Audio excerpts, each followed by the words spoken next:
All right, man, peace. You know what, brothers? The ball is now in Danny Ainge's court because Kyrie Irving, the superstar point guard for the Boston Celtics, has pretty much let it be known that if the Celtics do not win a championship this year or at the very least get to the NBA Finals, he's out of there.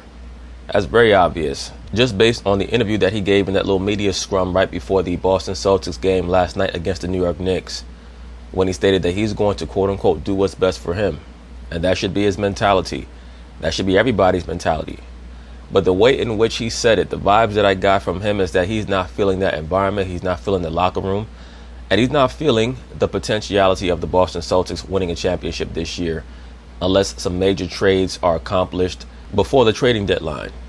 And we know that Danny Ainge most likely is going to hold off making any major trades until the end of this season, where he can try to lure the New Orleans Pelicans into trading him Anthony Davis, assuming that they have not cemented a deal with any other team. But still, it's very obvious that Kyrie Irving is working on his own clock. He's not working on Danny Ainge's clock. And the real him is starting to come out more and more. That being that he's a person with a lot of Kobe Bryant in him. There is an extreme sense of urgency for him to win a championship now, because I think that he knows that as a 6'2" dominant player at 26 going on 27, he really only has about 3 more years of utter dominance in the NBA. So he wants to maximize it and make it count. So anyway, they're going to talk about it. I'm going to chime in. Just yesterday on this show, I said that I believe in the Tooth Fairy and Santa Claus and players who stand up in front of an arena full of 20,000 people and say they're going to re-sign with their team. And fucking for interviews, allegedly. Uh-oh. But then this morning, Kyrie Irving was given the opportunity to tamp down speculation he could indeed be available to be lured to the Knicks this summer, and instead he said, well, take a look at what he said. And well, at the end of the day, I'm going to do what I feel is best for my career, and, that's just where it stands. And my focus this season is winning a championship with the Boston Celtics. Obviously we had goals coming into the season, and primary goal is to win a championship, so that's where my focus is. That's where it should be. In other words, Kyrie Irving is putting the Boston Celtics on notice, including his team. We have to do our best. We have to put forth our due diligence and our full effort to win a championship this year, or I'm out of here. That's where it is with him right now. And quiet as kept, Al Horford will also be a free agent after this season. So I could certainly see some shakeups going on with the Celtics, whether it's by trade or by losing certain key players. Has your mindset shifted, though, in regards to re-signing with Boston, like the announcement? Ask me July 1st. Did something happen? Did something change? No, I'm going to just do what's best for me. I agree with what the brother's saying here, but what the media is referring to is when Kyrie Irving stood in front of that large crowd and said, as long as you guys will have me, I plan on coming back. He never should have said that. And we all learn through life not to put out certain energy to people, because people by nature tend to think that you owe them something, especially when you're very talented or gifted. So it behooves you to not patronize them. Once again, that's a lesson that we've all learned in life.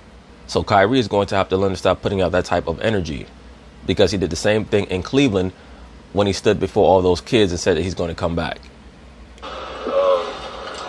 That's where it really comes down to.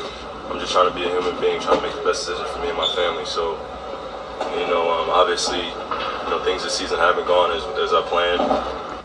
That's really what he's upset about.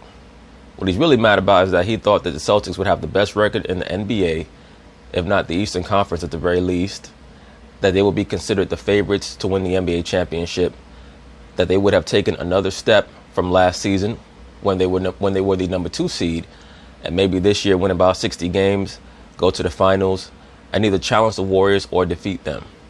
Things are not going how he would have hoped, and I think that he's starting to see that there's a very good chance that his team will not even make it to the finals, maybe not even the conference finals.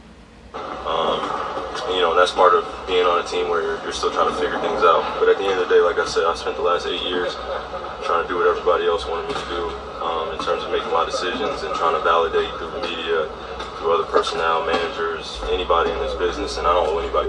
So I agree with that, bro. I say that shit all the time, because people will come at you like you owe them something, especially when they see that you're gifted. So I don't owe anyone bleep. Oh boy. So should the Celtics now proceed as if Kyrie may not be there next season? Kyrie's contract, remember, is what holding Boston back from acquiring Anthony Davis right now. Should Danny Ainge push all his chips to the center before before next week's trade deadline? That is highly possible that may occur. The only issue with that is that if you're New Orleans, you may say to yourself, what would be the point of us getting Kyrie Irving back for Anthony Davis when he's not going to re-sign here anyway? Work a 3-team deal that sends Kyrie elsewhere and brings Davis to Boston before anyone else can grab him? Basically, all of the plans that all of these teams are making right now are, well, a gamble. Question, Rachel Nichols, what will be the third team who will want to lure in a Kyrie Irving for the remainder of this year as a loaner? They would have to be a team that will be competing for an NBA championship. The Boston Celtics want to compete for an NBA championship. So unless they're able to pull in a third team in the Western Conference, I just don't see that happening. And the conditions they take into account when they're placing their bets could very easily completely change before those bets even have the chance to pay off. Maybe we should just start calling the NBA the high rollers room. That is certainly what it feels like. Scotty, things change so quickly every 24 hours. I mean, given Kyrie's comments just this morning, should the Celtics start thinking about whether they want to move him before the deadline? I'm sure that Danny Ainge is thinking about it. I just don't think that New Orleans is going to want Kyrie Irving back, a player who it's almost a guarantee that he's going to leave unless they can get a third team in. And why would Boston want a third team from the Eastern Conference to get Kyrie Irving? The only type of team from the Eastern Conference that would want Kyrie Irving on the last year of his deal will be a team that Boston is competing with in the Eastern Conference. In the Western Conference, how many teams out there that have a chance to win a championship need a point guard? The Golden State Warriors don't. The OKC Thunder don't. The Houston Rockets don't. Maybe you could say the Denver Nuggets. Maybe the Nuggets might want a Kyrie Irving. Who knows? But there would have to be a third team in the Western Conference that would get involved where they could unload Kyrie and bring back Anthony Davis. Well, I mean, I think the Celtics has a lot of pieces that they can play with, and Kyrie happened to be their most valuable piece. In terms of if you want to get an Anthony Davis, obviously they have to move Kyrie if they want to land him. So yeah, if they want to I think that, last season really gave the Celtics an opportunity to see what they really had. And Kyrie got injured. The younger players have evolved and came around. I think he is a piece that they could move, but I don't see the Celtics having any success without Kyrie because I think he's a fourth quarter guy. He's a winner, and he's the guy that has to carry them through the fourth quarter.